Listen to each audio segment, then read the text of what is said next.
अस्सलाम वालेकुम। आप देख रहे हैं प्रोग्राम एजेंडा 5। मैं हूं खतीजा राठौर। एक बार फिर मशरिक़ वस्ता में हालात कशीदा हो गए। कुवैत की सरजमीन पे ईरान से हमले किए गए, जिसके बाद हमने देखा कि ईरान ने कुवैत, जॉर्डन, बहरीन समेत कई अरब ममालिक को अपने निशाने पर रख लिया है। साथ ही साथ अमरीकी हवाई अड्डों पर भी निशाने दागे जा रहे हैं। कमांड एंड कंट्रोल सेंटर पर भी हमला किया गया है। सिटकॉम के मुताबिक जॉर्डन में 2 अमरीकी फ़ौज हलाक हुए, जबकि इराक में जो हमला किया गया उसमें 1 अमरीकी फ़ौज के हलाक होने की खबर आई है। सिटकॉम ने ऐसा दावा किया है। एक के बाद एक ताबूत अब अमेरिका जा रहा है, जिसके बाद हमने देखा कि डोनाल्ड ट्रंप भी मुज़ाकरात के हवाले से मुतहरिक हो गए। इससे पहले बताया जा रहा था डोनाल्ड ट्रंप की जानिब से कि ईरान को तबाह कर दिया जाएगा। उनकी जो तंजीम है उस हवाले से भी बयानात सामने आए थे, लेकिन अब जो अहम खबर है वो ये है कि ईरानी वज़ीर दाखिला सिकंदर मोमनी इस्लामाबाद पहुंच गए हैं। वज़ीर दाखिला मोहसिन नकवी ने उन्हें रिसीव किया है। बताया ये जा रहा है कि कुछ अहम खबर जो है वो सामने आ सकती है मुज़ाकरात के हवाले से, और साथ ही 10 रोज़ा मुज़ाकरात के हवाले से जो सालिस हैं वो भी मुतहरिक हैं, क्योंकि एक के बाद एक हमने देखा कि अरब ममालिक को निशाना बनाया जा रहा है ईरान की जानिब से। फिर वाज़ेह खबर, बड़ी खबर ये भी सामने आई कि कुवैत की सरजमीन से ईरान पर फ़िज़ाई हमले किए जा रहे हैं, मिसाइल दागे जा रहे हैं, जिसके बाद हमने देखा कि पावर प्लांट को भी ईरान ने निशाना बनाया है। इससे पहले हमने देखा था कि इराक में जो अमरीकी फ़ौजी मौजूद थे उनका इनखला किया गया। फिर ये बताया गया कि जॉर्डन से उन्हें इसराइल मुंतकिल किया गया है। मुत्तहदा अरब अमारात के हवाले से भी कई ऐसी इतलात सामने आई हैं, जिसके बाद हमने देखा कि ईरान ने वाज़ेह तौर पे कह दिया है कि जो स्ट्रेट ऑफ हुर्मुज़ की हैसियत थी वो तब्दील नहीं की जा सकती। यानी इस जंग से पहले जो हैसियत थी अपना हुर्मुज़ की, अब वो पहले जैसी नहीं हो सकती। अगर बात करें कतर और पाकिस्तान जो इस वक्त मीडिएशन करवा रहा है, तो क्या आने वाले वक्तों में हम देखेंगे कि इस्लामाबाद में अहम मुज़ाकरात हो सकते हैं, बातचीत हो सकती है। और सवाल ये भी है कि इस्राईली सरजमीन से क्या एक बार फिर ईरान पर हमले किए जाएंगे, क्योंकि न्यूयॉर्क टाइम्स ने दावा किया है कि डोनाल्ड ट्रंप ने वाज़ेह कह दिया नेतन्याहू को कि अपने एयरक्राफ्ट को मुकम्मल तौर पर तैयार रखा जाए। अगर इसी तरीके से ईरान अरब ममालिक में कशीदगी करता है, यानी कि रिटेलिएट करता है, तो फिर इसराइल से भी हमले दागे जा सकते हैं। इससे पहले हमने देखा था कि 7 अप्रैल के बाद, यानी सीज़ फायर के बाद इसराइल पर किसी भी किस्म का कोई हमला नहीं हुआ था और ना ही इसराइल की जानिब से जो है वो मिसाइल दागे गए थे। तमाम तर चीज़ों पे बात करेंगे। हमारे साथ मौजूद है एयर वाइस मार्शल एजाज़ मलिक साहब, दिफाई तज्ज़िया कार हैं, इनके हमरा हैं फैसल अली साहब, सहाफ़ी हैं, अमेरिका से मैं ज्वाइन किया है। अजीम सब्ज़वारी जो हैं उन्होंने तेहरान से मैं ज्वाइन किया है, सहाफ़ी। हम तीनों को प्रोग्राम में वेलकम करते हैं। सबसे पहले रुक कर लेते हैं एजाज़ मलिक साहब का। एजाज़ साहब, अहम खबर सामने आई है कि ईरानी वज़ीर दाखिला इस्लामाबाद के दौरे पर हैं। वज़ीर दाखिला मोहसिन नकवी ने उन्हें रिसीव किया है। बताया ये जा रहा है कि 10 रोज़ा जंगबंदी पे दोनों फ़रीक़ैन इत्तफ़ाक़ कर सकते हैं। जी, ये यकीनन एक मुस्बत डेवलपमेंट है। अगर हम पिछले 10 रोज़ का सारा बात सिलसिला देखें तो दोनों अतराफ से ना सिर्फ ये कि इश्तियाल अंगेज़ बयानबाजी भी होती रही, बल्कि बहुत एक्सटेंसिवली जो है एक दूसरे के खिलाफ जो है वो फ़िज़ाई हमले होते रहे। और अच्छी बात यह है कि अब दोनों अतराफ से ये मैसेजिंग हो रही है या सिग्नलिंग हो रही है जी। कि वो दोबारा उस पीस प्रोसेस को जो बज़ाहिर डीरेल हो गया था उसको वो दोबारा ऑन ट्रैक लाने की एफर्ट्स कर रहे हैं, और उसमें पाकिस्तान का एक ज़ाहिर एक बड़ा इंतहाई अहम और हसास रोल है। और पाकिस्तान अब यकीनन बड़ी जिम्मेदारी के साथ, जिस तरह पहले जंग के टेम्परेचर्स कंट्रोल करने में और दोनों फ़रीक़ैन को मुज़ाकरात की मेज़ पर बिठाने में कामयाब हुआ, इंशाअल्लाह उम्मीद है कि अब भी हालात बेहतरी की तरफ वापस लौट आएंगे। अच्छा एजाज़ मलिक साहब, यहाँ एक अहम सवाल ये भी है कि इससे पहले हमने नहीं देखा था कि अमेरिकन फ़ौजी की हलाकत सामने आए, लेकिन जिस तरीके से ईरान ने रिटेलिएट किया जॉर्डन में और फिर इराक में भी हमने देखा कि 3 ताबूत अमेरिका पहुँच गए हैं। और इससे पहले भी ये बताया जा रहा था कि हलाकतें ज़्यादा हुई हैं, लेकिन हलाकतों में इजाफा तो आया है, लेकिन रेशो कम बताया जा रहा है। तो डोनाल्ड ट्रंप को अब इस चीज़ का भी प्रेशर है, क्योंकि आने वाले चंद माह में हम देखेंगे कि मिड टर्म इलेक्शन भी होने वाले हैं। देखिए, इसमें यकीनन मैं समझता हूँ कि दोनों अतराफ से मज़ीद फ्लेक्सिबिलिटी और ज़िम्मेदारी का सबूत देना चाहिए।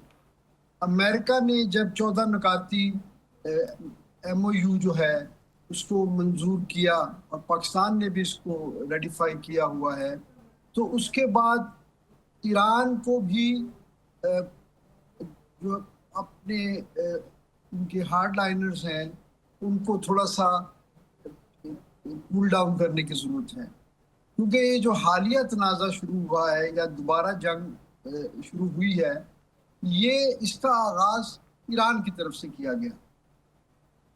ईरान ने वहाँ अपना हुर्मुज़ में गुजरने वाले जहाज़ों पे, जिसमें एक जहाज़ तो कतर का भी था जो जिसके साथ ईरान के बज़ाहिर बड़े अच्छे ताल्लुकात हैं, और वो रिसेंटली मुज़ाकरात की तरफ और पीस प्रोसेस की तरफ एक बड़ा अच्छा उनका कंट्रीब्यूशन था पाकिस्तान के साथ। लेकिन एजाज मलिक साहब, कतई कलामी की माजरत चाहूँगी, ईरान की जानिब से कहा गया था, IRGC ने वाजे कहा था कि हमने गुजरने वाले जहाज़ों को हिदायत दी थी कि जो सेफ पैसेज है, जो रूट है, उस रास्ते को अपनाया जाए, लेकिन इसकी खिलाफ वर्जी की गई, जिसके बाद ईरान ने रिटेलिएट किया। नहीं, देखिए, रिटेलिएशन का भी एक तरीकाकार होता है ना, ये कोई वॉरशिप्स तो है नहीं, ये बेसिकली कार्गो वेसल्स से, और उस पे आप एक वार्निंग शॉट दे के भी अपनी सोवरेनिटी जो है उसका इजहार कर सकते थे।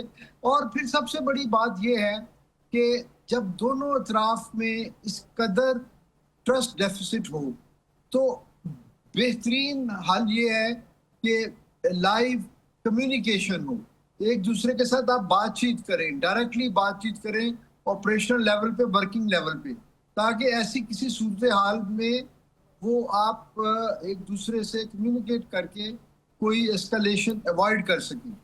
यहाँ पर तो कोई कम्युनिकेशन है ही नहीं, और फिर अमेरिका ने भी उस इंस्टिगेशन के बाद अमेरिका ने भी एक मौका समझा, क्योंकि वो दरपर्दा तो वो ईरान का जाहिर है तबाही ही उनको अच्छी लगती है, और यही उनका अल्टीमेट एम होना चाहिए। तो इसलिए फिर उन्होंने भी बड़ा डिस्प्रोपोर्शनेट रिस्पांस दिया, और बजाय इसके कि वो 4 जहाज़ों के मुकाबले में 4 टारगेट इंगेज करते, उन्होंने बहुत सारे टारगेट्स इंगेज किए। और फिर उन टारगेट की नौइयत कुछ इस तरह की थी कि ईरान ने भी उसी तरह से अच्छा, ये एजाज मलिक साहब, जो अमेरिका हमले कर रहा है ईरान के जनूबी इलाकों में, और जौहरी प्लांट्स पे भी जो है वो मिसाइल दागे गए हैं, अगर इसी तरह की तनसीबात पे हमला किया जाएगा तो अरब ममालिक में सिर्फ ईरान के पास जौहरी तनसीबात नहीं है, मुत्तहिदा अरब अमारात में भी है, इसराइल में डेमोना शहर है, वहाँ पर भी है। तो क्या समझते हैं आप कि अगर इसी तरीके से खिलाफ वर्जी की गई, क्योंकि जंग के भी कुछ असूल होते हैं, तो फिर खित्ते में कभी अमन नहीं आ पाएगा, अमेरिका को भी सोचना होगा? जी बिल्कुल, देखिए, जंग के भी असूल होते हैं, और जंग से निकल के अमन की तरफ जाने के भी कुछ असूल होते हैं। लेकिन बदकिस्मती से आज की दुनिया जो है, ना तो वो यूनाइटेड नेशंस की जो है चार्टर्स के मुताबिक चल रही है, और ना ही इंटरनेशनल जो है लॉ के मुताबिक चल रही है। आजकल तो माइट इज राइट, और जिस तरह से जो साइड जो है अपने हार्ड लाइनर्स के या हॉकिश एटीट्यूड रखने वाले जो डिसीजन मेकर हैं, अगर उनको कंट्रोल नहीं करती तो आइंदा भी इस तरह की सूरत हाल पैदा हो सकती है।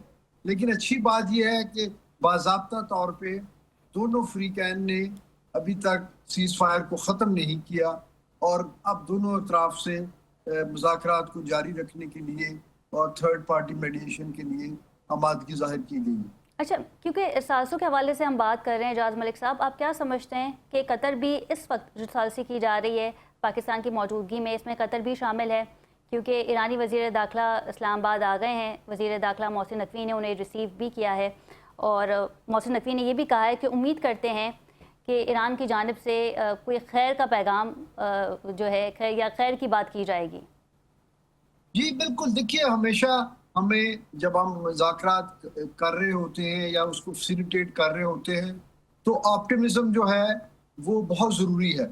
अगर हम उम्मीदें ही अच्छी नहीं रखेंगे तो फिर तो आगे हम प्रोग्रेस ही नहीं कर सकते। तो इसलिए बिल्कुल पॉजिटिव नोट पे ही हमें रहना चाहिए, और ये दुआ करनी चाहिए, और कोशिशें भी पाकिस्तान कर रहा है कि हर मुमकिन तरीके से दोनों फ्रीकैन को दोबारा आमादा किया जा सके, कि पीस टॉक जो है वो रिज्यूम करें। और दूसरा ये कि कुवैत के हवाले से भी एजाज मलिक साहब बड़ी बातें हो रही हैं। ईरानी सरकारी मीडिया दावे कर रहा है कि कुवैत की सरजमीन पे जो सरजमीन जो है वो ईरान के ख़िलाफ़ इस्तेमाल हो रही है। जिसके बाद हमने देखा कि ईरान ने रिटेलिएशन किया। बिल्कुल ठीक है, बिल्कुल ठीक है। एजाज मलिक साहब, फैसल अली साहब ने भी हमें ज्वाइन किया है, उनसे भी बात करेंगे। बहुत शुक्रिया फैसल अली साहब आपके वक्त का। Thank you so much. Sir ये बताइएगा, इस वक्त आप अमेरिका में मौजूद हैं, क्या सूरत हाल देखने में आ रही है? क्योंकि अभी आम खबर भी सामने आई है कि वो मुल्क जो मीडिएशन करवा रहे थे, बिलखुसूस पाकिस्तान, अब दोनों फरीकैन के दरमियान अहम गुफ्तगू हो रही है, बातचीत हो रही है और 10 रोज़ा जंगबंदी पे दोनों ममालिक इत्तफाक करेंगे। जी, इस वक्त यहाँ एक क्रिटिसिज्म मौजूद है क्योंकि अभी तक इस ईरान जंग के हवाले से मजमूई तौर पर जो अमेरिकी फौज की हालातें हैं वो सतह तक पहुँच चुकी हैं और इस तनाज़र में यहाँ वो क्वेश्चंस भी उठाए जा रहे हैं कि ये मामला खुश असलूबी से क्यों नहीं सदर ट्रंप इसको आगे बढ़ा रहे। तो उसमें ज़रा आपके नोटिस में है कि नायब सदर जेडी वेंस का एक इंटरव्यू इस वक्त बहुत ज़्यादा डिस्कशन का हिस्सा है, लेकिन ज़ाहिर है इस वक्त अमेरिका में मिड टर्म और अमेरिका की अंदरूनी सियासत और इन चीज़ों के कंटेक्स्ट में भी चीज़ों को देखा जा रहा है। ऐसे में यहाँ पर जो राइट विंग के हार्डलाइनर जो वोकल लोग थे, जो सख्त सदर ट्रंप की पॉलिसी के साथ अलाइन रहे थे, कभी वो अभी सदर ट्रंप की कुछ पॉलिसी से इख्तिलाफ कर रहे थे। उसमें एक मामला मेडिएटर्स के हवाले से भी था। दैट्स वाई ये चीज़ देखने को मिली कि कतर जो कि बहुत ज़्यादा यहाँ डिस्कशन में उस तरह से नहीं था जितना कि जो अमेरिकी मीडिया पाकिस्तान की मेडिसिन को अनलाइकली ब्रिज कर दे रहा था। तो अब पाकिस्तानी मेडिएशन जो है उसको लेकर एक बायस अमेरिका में पहले से मौजूद था और सदर ट्रंप के अपने लोगों के अंदर मौजूद था। उसको अनलाइकली मीडिया लिख रहा था, उसकी कहीं ना कहीं शायद वो एक्सेप्टेंस उन लोगों के यहाँ नहीं थी, लेकिन सदर ट्रंप के यहाँ थी, क्योंकि सदर ट्रंप भी अल्टीमेटली ये समझते हैं कि पाकिस्तान ही वो कंट्री है उस रीजन में जो यहाँ इस सिचुएशन से अमेरिका को निकाल सकते हैं। क्योंकि अभी जब हम 10 रोज़ा जंगबंदी की बात कर रहे हैं या किसी मुस्तकिल हाल की बात कर रहे हैं तो हमारे सामने ये जरूर होना चाहिए कि सदर ट्रंप इस सिचुएशन से एग्जिट चाहते हैं। अच्छा फैसल, ये बताइएगा कि न्यूयॉर्क टाइम ने एक रिपोर्ट शाया की है और उसके मुताबिक डोनाल्ड ट्रंप ने इसराइल के मिलिट्री एसेट को भी तैयार रहने का कहा है। इससे पहले हम देख रहे थे कि कुवैत की सरजमीन जो है वो ईरान के खिलाफ इस्तेमाल हो रही थी। क्या आपको ऐसा लगता है कि डोनाल्ड ट्रंप की जानिब से हिदायत दी गई होगी इसराइल को कि आने वाले वक्तों में इसराइल की जानिब से भी कोई मिसाइल दागे जा सकते हैं या फिर फ़िज़ाई हमले किए जा सकते हैं ईरान पर? देखिए, इसमें कोई शक नहीं है। आप ये देखते कि जो सीज़फायर पाकिस्तान ने मेडिएट करवाया था उसमें लेबनान भी शामिल था और लेबनान में इस वक्त तक 4,500 से ज़ायद लोग शहीद हो चुके हैं इसराइली हमलों में। तो इसराइल स्टैंड बाई है, डे फर्स्ट से है और उसकी बड़ी एक रियलिस्टिक जो रीज़न है अमेरिका के अंदरूनी हालात के साथ जुड़ी हुई है, वो अमेरिका के मिड टर्म के इंतखाबात हैं, जहाँ अगेन इस वक्त बहुत बड़े पैमाने पर कैंपेन हो रही हैं, बहुत बड़े पैमाने पर फंडिंग इन्वॉल्व है। वो सारे लोग जो बहुत बड़े पैमाने पर इसराइल की हक में बात करते हैं तो उनके पीछे वो एपैक का ग्रुप कैपिटल हिल वाला पूरी तरह से एक्टिव है, मुअस्सर तरीके से उनका पैसा इन्वॉल्व है। तो ये सारी चीज़ें मजबूर करती हैं एडमिनिस्ट्रेशन को, उनको अपनी जमात के अंदर इन चीज़ों को सस्टेन रखने के लिए, बरकरार रखने के लिए कि उन्होंने दोबारा लोगों में जाना है और लोगों से वोट लेना है और जीतना है। तो उसके लिए ऑब्वियसली उन्हें नेशनल पर फंडिंग और ये सारी चीज़ें, तो उसमें इसराइल का एलिमेंट बिल्कुल वाज़ेह है। तो इसमें न्यूयॉर्क टाइम्स की रिपोर्ट में कोई दो राय नहीं है कि यानी इस वक्त भी अगर आप देखें तो अमेरिकी मीडिया में जो चीज़ें डिस्कस हो रही हैं उसमें ये है कि मेडिएटर्स इस्लामाबाद में अमेरिकी मेडिएटर्स के जेरेड कुशनर, स्टीव विटकॉक और जेडी वेंस, तो ये डेली इनका इसराइली वज़ीर-ए-आज़म के साथ रब्ता होता था, तो रोज़ाना की बुनियाद पर एक्सचेंज ऑफ इंफॉर्मेशन होता था। तो ये तो कोई चीज़ छुपी हुई नहीं है कि इस वक्त वाइडली क्रिटिसाइज हो रहा है अमेरिकी मीडिया के अंदर कि ट्रंप इंतजामिया हाईली इन्फ्लुएंस्ड बल्कि controlled by Israeli prime minister Netanyahu है। तो ऐसे में एडमिनिस्ट्रेशन का कोई ऐसा डिसीजन या कंसिडरेशन या सीक्रेट अप्रूवल इज नथिंग। अच्छा फैसल, ये बताइएगा कि मार्को रूबियो की क्या पॉलिसी है? उनका एक बयान भी मौजूद है कि ईरान एक दौलतमंद मुल्क है, लेकिन जो ईरान तेल की तनसीबात से हासिल शुदा रकम हिजबुल्लाह पे खर्च कर देता है। तो उनका ये एक दावा भी था और जाहिर है इसे क्रिटिसाइज भी किया गया। देखिए, secretary of state Marco Rubio और जो वाइस प्रेसिडेंट जेडी वेंस हैं, तो उनके दरमियान कंट्रडिक्शन इस वक्त इतनी ज़्यादा हैं सदर ट्रंप की पॉलिसी को लेकर के व्हाइट हाउस को ये बयान देना पड़ा 2 रोज़ पहले कि वो दोनों एक ही पेज पर हैं। तो ये डिफरेंसेस तो हैं और इन डिफरेंसेस में अगेन उनके अपने डोमेस्टिक स्कोर्स हैं जिन्हें उन्हें सेटल करना है। तो ईरान की कंटेक्स्ट में जो लेबनान की जब बात आती है, हिजबुल्लाह की बात आती है, तो secretary of state Marco Rubio जब सेक्रेटरी ऑफ स्टेट नहीं थे, सिर्फ सेनेटर थे, तो उस वक्त की आप इनकी स्पीचेस देखें, जो रिपब्लिकन जो कमीशन है वहाँ पर इनकी कही गई बातें, उसमें सारी यही बातें हैं कि वो ऐसे सारे ग्रुप को जो कि हाईली ईरान के साथ अलाइंड है आइडियोलॉजिकली, ये ज़्यादा फोकस करते हैं कि नज़रियाती तौर पर भी ये लोग अगर अलाइंड हैं तो ये हमारे लिए ख़तरा है। तो ये बात उनका कहना एक वेरी नेचुरल है, वो इस पर काफ़ी होमवर्क करते हैं और उससे वो ये तासर देते हैं कि एग्जैक्टली वो सदर ट्रंप की इस पॉलिसी के ऊपर पूरी तरह से 100% ऑन एंड ऑन है, जो कि सदर ट्रंप कह रहे हैं। लेकिन हकीकतन इसकी मुख्तलिफ डायमेंशन है, ज़ाहिर है जेडी वेंस ये बात नहीं कह रहे जो जी। मार्को रूबियो कह रहे हैं, लेकिन मार्को रूबियो की सिचुएशन इसलिए भी अलग है कि वो एक ही वक्त में सेक्रेटरी ऑफ स्टेट भी है, नेशनल सिक्योरिटी एडवाइजर भी हैं। लेकिन इनकी स्टेटमेंट्स इस कंटेक्स्ट में ज़रूर देखी जाए कि अमेरिका में डोमेस्टिक इस वक्त फ्रंट पर क्या हो रहा है, क्या वाइडली इसराइल का रोल डिस्कस नहीं हो रहा, इसराइली इंटेलिजेंस का सोर्स डिस्कस नहीं हो रहा, और हर डिसीजन जो लिया जा रहा है, जो इस सीज फायर से पहले लिया जा रहा था, उस वक्त से ये बात मौजूद की गई। इस तरह का आर्थिक समझौता अमेरिका कर रहा है, ये कुछ समझ में आने वाली बात नहीं है, और उस पर सेक्रेटरी रूबियो खामोश थे, कम बात करते थे। अब भी वो बहुत कैलकुलेटेड बात करते हैं, या कम से कम वो बात करते हैं जो सदर ट्रंप की कुछ अहदाफ के साथ जुड़ी हुई हो, क्योंकि लेबनान के साथ आप जानते हैं कि एक सेपरेट सीज फायर अमेरिका ने लेबनान और इसराइल का करवा रखा है, उनका एक डील करवा दी है, उसके बावजूद इसराइल की कार्रवाइयां चल रही हैं, तो वो लेबनान को सेपरेट भी रखना चाहते हैं, ये भी एक रियलिटी है। दैट्स व्हाई यहाँ स्टेट डिपार्टमेंट में 5 बिल्कुल ठीक है। फैसल, एजाज मलिक साहब भी हमारे साथ मौजूद हैं, दिफाई तज्ज़ियाकार, उनसे भी जान लेते हैं। सर ये बताइएगा कि ईरान नहायती तरीके से बासानी हदफ बना रहा है, अरब ममालिक को रिटेलिएशन कर रहा है, अमेरिकी हवाई अड्डों को जो है वो भी निशाना बनाया गया है, और साथ ही जो बड़ी खबर सामने है कि MQ-9 ड्रोन जिसकी लागत $30 बिलियन है, उसे भी ईरान ने तबाह किया है। तो फिर आखिर ईरान के पास इतनी सलाहियत कहाँ से आई? चाइना, रूस से भी चंद चीज़ें ईरान को फराम की जा रही हैं, क्योंकि माजी में भी हमने देखा कि 47 ईयर्स तक ईरान पर पाबंदी रही, लेकिन जिसके बाद भी इस वक्त सुपर पावर को घुटने टेकने पर ईरान मजबूर कर रहा है। देखिए, इस इम्कान को तो यकीनन हम नज़रअंदाज नहीं कर सकते कि ईरान को दरपर्दा जो न सिर्फ ये कि चाइना की हमायत हासिल है, बल्कि किसी न किसी तरह की टेक्नोलॉजिकल सपोर्ट का भी इम्कान हो सकता है। लेकिन बहरहाल ईरान ने ड्रोन टेक्नोलॉजी और मिसाइल टेक्नोलॉजी में मुकामी तौर पे इंडिजिनसली उन्होंने बहुत काम किया है, और यही वजह है कि वो अब तक अपना जो एयर ऑफेंसिव है उसको सस्टेन कर रहे हैं। अदरवाइज उनकी एयर पावर एप्लीकेशन में जहाज या दूसरे सिस्टम्स तो नहीं है, तो उनका इन्हिसार ड्रोन और मिसाइल टेक्नोलॉजी पर ही है, और वो ज़्यादातर जो उसके बारे में राय यही है कि वो उनकी अपनी इंडिजिनस प्रोडक्शन है। कोई खास टेक्नोलॉजी हो सकता है कि वो बाहर से दरामद शुदा हो, लेकिन अदरवाइज जो उनके ये दोनों प्रोग्राम हैं, मिसाइल और ड्रोन प्रोग्राम, वो मुकामी तौर पे ही। अच्छा एजाज मलिक साहब, जो बातें की जा रही थी कुवैत के हवाले से, ईरानी सरकारी मीडिया दावे कर रहा था कि कुवैत की सरजमीन जो है वो ईरान के खिलाफ इस्तेमाल हो रही है, जिसके बाद हमने देखा कि भरपूर रिटेलिएशन की गई ईरान की जानिब से, लॉजिस्टिक पे हमले किए गए, जो ड्रोन फैक्ट्रीज है उस पर भी हमले किए गए, अमेरिकी हवाई अड्डों पे भी हमले किए गए। क्या समझते हैं आप कि ईरान और कुवैत के दरमियान इस जंग में एक ब्रीच पैदा हो गया है, खला पैदा हो गई है? क्योंकि अब तक किसी भी ममालिक ने रिटेलिएट नहीं किया है, लेकिन ये बताया जा रहा है कि कुवैत की सरजमीन जो है वो ईरान के खिलाफ इस्तेमाल हुई है।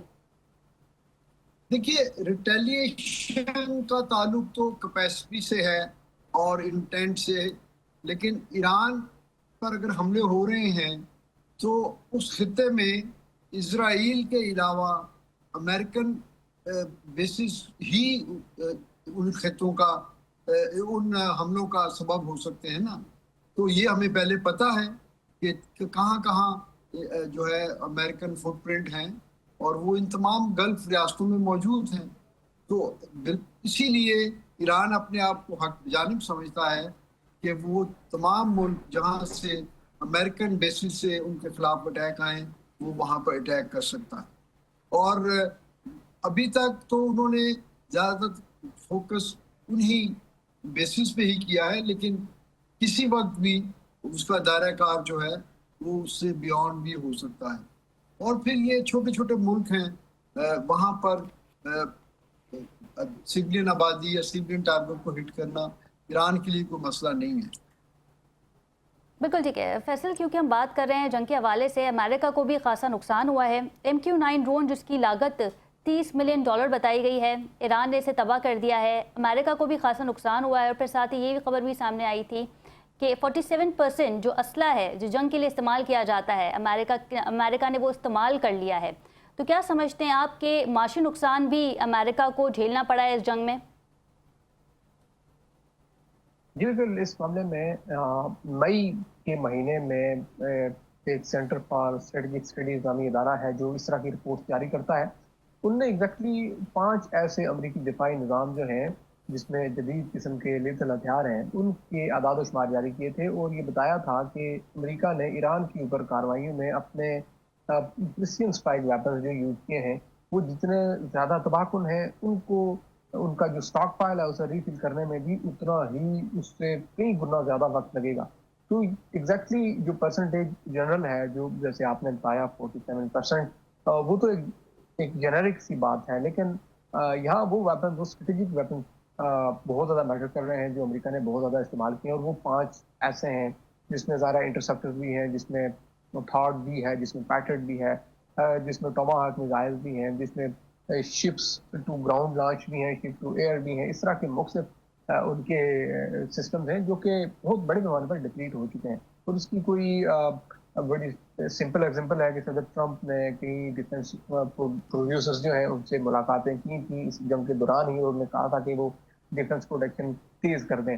तो बड़ा ऑब्वियसली नुकसान है, लेकिन इस नुकसान के साथ जो ज़्यादा चीज़ इम्पैक्ट डाल रही है वो एक रिफ्लेक्शन है, वो इम्पैक्ट है, वो बेसिकली एक अमेरिका का जो असर रसूख, अमेरिका का जो एग्जैक्टली दुनिया के ऊपर एक हवा बना हुआ था ईरान के साथ एक्सचेंज ऑफ फायर में, जो ईरान का रिटेलिएशन है, जो अमेरिकी बेसिस को नुकसान हो रहा है, तो ये अमेरिकी इमेज के लिए बहुत ज़्यादा डिजास्टर साबित हुआ है और ये बहुत बड़ा। अच्छा फैसल, फिर सवाल ये भी है कि अमेरिकी अवाम में क्या तासुर पाया जा रहा है? स्ट्रीट जर्नल रिपोर्ट कर चुका है लास्ट मंथ में जी कि अमेरिका अपनी बेसिस को रिपेयर करने के लिए भी कोशिशें कर रहा है, रिप्लेस करने के लिए भी कोशिशें कर रहा है।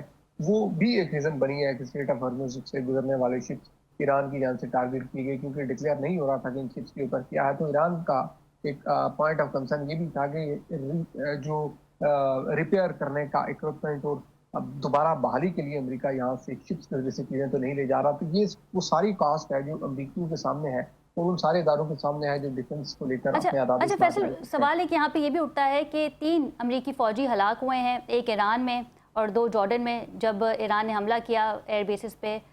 क्या समझते हैं आप कि अमेरिकी जो अवाम है उस पर इसका क्या तासुर पड़ा है? क्योंकि अमेरिका सब कुछ बर्दाश्त कर सकता है लेकिन अपने फ़ौजियों की हलाकत बर्दाश्त नहीं कर सकता। तो इस हवाले से भी अवाम में गमो गुस्सा पाया जाता है या फिर डोनाल्ड ट्रंप की पॉलिसी के हवाले से भी सवाल उठ रहे हैं? देखिए, यकीनी तौर पर बहुत ज़्यादा सवालात हैं, नाराज़गी भी बहुत ज़्यादा है और सदर इस मामले को एड्रेस करने के लिए उन्होंने आज बयान भी दिया है कि अगर मज़ीद अमरीकी फौजी मारे जाएंगे तो ईरान के ऊपर पहले से ज़्यादा सख्त हमले होंगे। तो ये एक बहुत बड़ा कंसर्न है क्योंकि आम अमरीकी जो हैं जो कि बहुत ज़्यादा कन्विंस थे इस हुकूमत के साथ वोट में देते वक्त कि सदर साहब ये कह रहे हैं कि हम नई जंगों में नहीं जाएंगे और हमारे जो फौजी हैं जो पहले गैर ज़रूरी जंगों के अंदर मारे जाते रहे हैं अब हम तो मज़ीद गैर ज़रूरी जंग नहीं लड़ेंगे। तो ये बिगेस्ट इस वक्त पॉइंट ऑफ कॉन्फ्लिक्ट है। इसी की वजह से एक बहुत बड़ी नाराज़गी है क्योंकि यहाँ जब भी ताबूत आते हैं मारे जाने वाले अमरीकी फौजियों के तो मनाजर बड़े डिफरेंट होते हैं, लोगों का एंगर बड़ा अलग होता है। लोग ये पूछते हैं कि ये जंग किसकी है, यानी ये सवाल तो यहाँ मुख्तलिफ कांग्रेशन हियरिंग्स में जब मुख्तलिफ डिग्नेटरीज पेश होते हैं, secretary of state, secretary of defence या बाकी जनरल पेश होते हैं तो लोग प्रोटेस्ट करते हैं कि हम किसकी जंग लड़ रहे हैं, हमारे लोग क्यों मारे जा रहे हैं और क्या ये जंग आपने खुद शुरू की, अगर नहीं की तो किसने शुरू की और अगर की है तो इसको आप खत्म क्यों नहीं कर रहे? क्योंकि ये एक ऐसी कास्ट है कि यानी यहाँ 50,000 अमरीकी फौजियों की जो लाशें अमेरिका वियतनाम जंग में उठा चुका है और उनके हवाले से डोमेस्टिक अमेरिका के अंदर बहुत सारे इश्यूज हैं। उन वियतनाम वार के वेटरन्स अभी तक अमेरिकी हुकूमत से एहतजाज कर रहे हैं कि हमें हमारे राइट्स नहीं मिल रहे जो हमसे प्रॉमिस किए गए थे, हमारी मुख्तलिफ चीज़ों को एज पर प्रॉमिस नहीं किया जा रहा। तो ये एक नई जंग, एक नया तनाज़ा और फिर और लोग मारा जाना, तो ये सारी चीज़ें उन लोगों की नज़र में दैट्स व्हाई एक बहुत बड़ा एंगर यहाँ पर मौजूद है। बिल्कुल ठीक है, बिल्कुल ठीक है। एजाज मलिक साहब, एप्सिन फाइल का भी मामला है और हम सब जानते हैं कि नेतन्याहू ये चाहता है कि जंग तवील हो, स्पॉइलर है, साथ ही भारत भी इस वक्त इसराइल की पुष्टपनाही कर रहा है, पाकिस्तान मीडिएशन करवा रहा है, सासी करवा रहा है। क्या समझते हैं आप कि डोनाल्ड ट्रंप की पॉलिसी क्या ये है कि टाइम सेविंग हो जाए, टाइम का प्रोसेस हो जाए, फिर उसके बाद एक बार फिर ईरान पे हमले किए जाएंगे, ताकि जो टाइम हमें मिलेगा इस पे हम मजीद जंग की तैयारी कर सकते हैं बेहतर अंदाज में, तवील अंदाज में? जी बिल्कुल, जिसको हम एक अमन कहते हैं, या ये बातें करते हैं कि ये एक मुस्तकिल और पायदार अमन हो, वो तो नहीं हो सकता, क्योंकि जो बुनियादी मसला है वो फ़लस्तीन का मसला, वो तो कहीं उसके बारे में तो बात ही नहीं हो रही। एक ऐसे मसले पे बातचीत हो रही है जो कि जंग की वजह ही नहीं था। तमाम तर मुज़ाकरात का फोकस जो है वो तो आपने हुर्मुज़ के कंट्रोल और उसकी राहदारी पे है। तो इसलिए इसको हमें एक स्ट्रेटजिक पॉज ही समझना चाहिए, और उसके लंबे होने की, उसकी तवालत की हमें दुआ करनी चाहिए। और मैं समझता हूँ कि अगर एक तरफ वो लंबा स्ट्रेटजिक पॉज अमेरिका को अपने आप को री-इक्विप करने का मौका देगा, तो ईरान के लिए भी तो ये गोल्डन अपॉर्चुनिटी होगी ना, कि ईरान भी अपनी इकोनॉमी को, अपने लोगों के हालात को, अपने एक्सपोर्ट्स को बेहतर कर सकेंगे। बिल्कुल ठीक है। अजीम सफजारी ने हमें ज्वाइन किया है, साफ़ी हैं तेहरान से। बहुत शुक्रिया अजीम आपके वक्त का। बहुत शुक्रिया, आपने मुझे दावत दी प्रोग्राम में। जी अजीम, ये बताइएगा कि इस वक्त ईरानी वज़ीर दाखिला इस्लामाबाद पहुंच गए हैं। पाकिस्तान के वज़ीर दाखिला ने उन्हें रिसीव भी किया है। क्या लाए अमल देखने में आ रहा है? 10 रोज़ा जंगबंदी के हवाले से बातें हो रही हैं, सासों ने दोनों फरीकैन को पैगाम पहुँचाया है। क्या समझते हैं आप कि ईरानी वज़ीर दाखिला पाकिस्तान क्या पैगाम लेकर आए होंगे? देखिए, ईरान की स्ट्रेटजी पूरी तरह से वाज़ेह है कि ये जंग बंदी जो है वो कोई अहमियत नहीं रखती ईरान के लिए। जंग का ख़ात्मा वो इम्पोर्टेंट है, यानी ये कि एक मरतबा जंग बंद हो तो फिर उसके बाद ये जंग दोबारा कभी शुरू ना हो, और अमेरिका या उसके इत्तेहादी इस इलाके के अंदर इस बात का ऐद करें कि ईरान के ख़िलाफ़ दोबारा कोई ऐसी कार्रवाई नहीं करेंगे जैसी वो पिछले 1 साल के दौरान 2 से 3 मरतबा कर चुके हैं। लिहाजा ये जो इनिशिएटिव है कि 10 रोज़ा जंग बंद हो जाए, 11 रोज़ में बंद हो जाए, या बस ना फिर जो है वो इसको एक्सटेंड कर दी जाए। अभी तो हम 60 रोज़ा जंगबंदी के अंदर मौजूद थे कि आप दोबारा जो है अमेरिका ने वो हमला शुरू कर दिया। नहीं की गई, सही।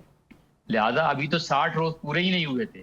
तय ये पाया था कि 60 रोज़ के अंदर अंदर जो है वो मुआहदे के हवाले से बातचीत होगी, किसी नतीजे तक पहुँचने की कोशिश करेंगे, लेकिन वो तो हुआ ही नहीं। उसके बाद अमेरिका ने जो है वो अचानक हमला शुरू कर दिया ईरान के खिलाफ।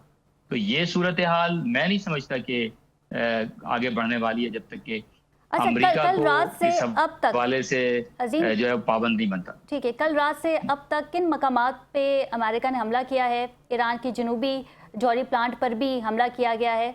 क्या इसमें कोई हलाकतें सामने आई हैं? शहरियों को भी निशाना बनाया जा रहा है, क्योंकि इससे पहले हमने देखा था कि ब्रिजेस और पावर प्लांट पे तो अमेरिका हमला करता ही था, लेकिन फिर सिविलियन आबादी को भी निशाना बनने की इतलात आई हैं, वहाँ पे भी शहादतें जो हैं वो सामने आई हैं। देखिए, अमेरिका का हदफ ईरान के सिविल इंफ्रास्ट्रक्चर को नुकसान पहुंचाना है, इसमें कोई शक नहीं है। उन्होंने पुलों को और टनल्स को और इसी तरह हस्पताल्स को निशाना बनाया है, और अब तक की जो 9 रोज़ा जंग है, यानी 9 रोज़ के दौरान जो पिछले हमने देखा है, और इसी तरह जिस तरह आपने इशारा किया, उन्होंने दार खुवैन में ईरान के जो ज़ेर तामीर एक न्यूक्लियर पावर प्लांट था उसको निशाना बनाया। इससे जाहिर होता है कि अमेरिका इस वक्त जो है वो इंफ्रास्ट्रक्चर की जंग जो है वो शुरू कर रहा है। तो जाहिर है कि अगर इंफ्रास्ट्रक्चर को ईरान के निशाना बनाया जाता है तो ईरान इस पर कैसे खामोश रहेगा। ईरान फिलहाल उसकी जो स्ट्रेटेजी है वो खित्ते में अमेरिका के जो इंफ्रास्ट्रक्चर है, मिलिट्री इंस्टॉलेशंस हैं खित्ते के अंदर, पहले उनको नुकसान पहुंचाना है और उनको तबाह करना है। लिहाजा ईरान खित्ते के अंदर, चाहे वो किसी भी मुल्क के अंदर, अमेरिका के एसेट्स हों, मिलिट्री एसेट्स हों, उनको नुकसान पहुंचा रहा है। ये खबर किस हद तक दुरुस्त है कि ईरान फौजी कार्रवाई, जमीनी कार्रवाई कर रहा है कुवैत पे? क्या कोई जमीनी कार्रवाई की जा सकती है ईरानी फौज की जानिब से? ऐसी कोई नहीं, देखिए फिलहाल तो ऐसी कोई कार्रवाई का इम्कान नहीं है कि ईरान ज़मीनी तौर पर कार्रवाई करेगा, ये करने का इरादा रखता है। लेकिन ईरान यकीनन कुवैत के अंदर जो अमरीकी इंस्टॉलेशंस हैं, जहां पर दोबारा अमेरिका उनको रीबिल्ड कर रहा है, जो पिछली जंग में भी ईरान ने तबाह की थी। अब अमेरिका इन मकामात में अपने जो फौजी अड्डे हैं उन्हें दोबारा से रीबिल्ड कर रहा है, और वहाँ पर जो अपनी जो आलात हैं, जो रेडार्स हैं या जासूसी के दीगर इंतजामात हैं या इंटरसेप्टर्स हैं, उनको वो नस्ब करने की कोशिश कर रहा है। लिहाजा ईरान की निगाहों से ये चीज़ें पोशीदा नहीं है। ईरान इसके खिलाफ कार्रवाई कर रहा है, और न सिर्फ इसके खिलाफ बल्कि ईरान ने, अगर आपको याद, अगर आप के इल्म होगा, यकीनन होगा आपके इल्म में, कि पिछले 2 रोज़ के दौरान ईरान ने सीरिया में तनफ और उर्दन में अल अजरक नामी फौजी अड्डे पर निशाना बनाया। अजरक नामी फौजी अड्डा जो उर्दन के बॉर्डर पर है वो इंतहाई अहम है। बिल्कुल, वहाँ सबसे ज्यादा अमरीकी जो टैंकर्स हैं वो मौजूद है, और तनफ जो है वो इंतहाई महफूज है, और सबसे ज्यादा वहाँ पर अमरीकी फौजी वहाँ पर तैनात हैं। यानी एक बड़ी तादाद को उन्होंने स्कैटर्ड करके यहाँ से तनफ में मुंतकिल किया है, जो ईरान के पिछले हमलों के अंदर जो वो जॉर्डन से जो है वो इसराइल भी गए हैं, ऐसी खबरें भी हैं। लिहाजा ये तमाम चीजें और ये मिलिट्री बिल्डअप जो अमेरिका इस इलाके के अंदर कर रहा है वो ईरान की निगाहों से पोजीशनदा नहीं है। अच्छा, ये बताएगा अजीम के ये दावे किए जा रहे हैं, खैर सिटकॉम ने तो उसकी तस्दीक भी की है कि 3 अमेरिकन फौजी हलाक हुए हैं, लेकिन ईरान की जानिब से कहा जा रहा है कि इसकी तादाद ज़्यादा है। आप इस खबर की तस्दीक या तरदीद कर सकते हैं?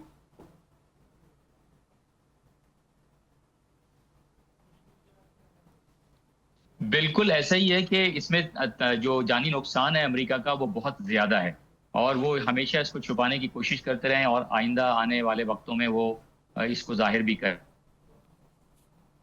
कि किस तरह से, जैसा कि दुनिया था उस वक्त भी अमेरिका ने पहले तो ये कहा था कि ऑल इज़ वेल, और उसके बाद आहिस्ता आहिस्ता ये खबरें आना शुरू हुई कि इतने फौजी हमारे जो है वो जहनी तौर पर परेशान हुए धमाकों से, उनकी जो है वो ब्रेन जो है वो डैमेज हुए।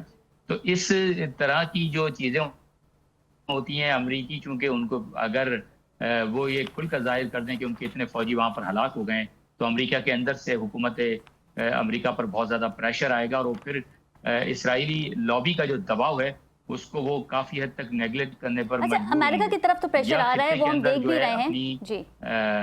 जो मिलिट्री ऑफ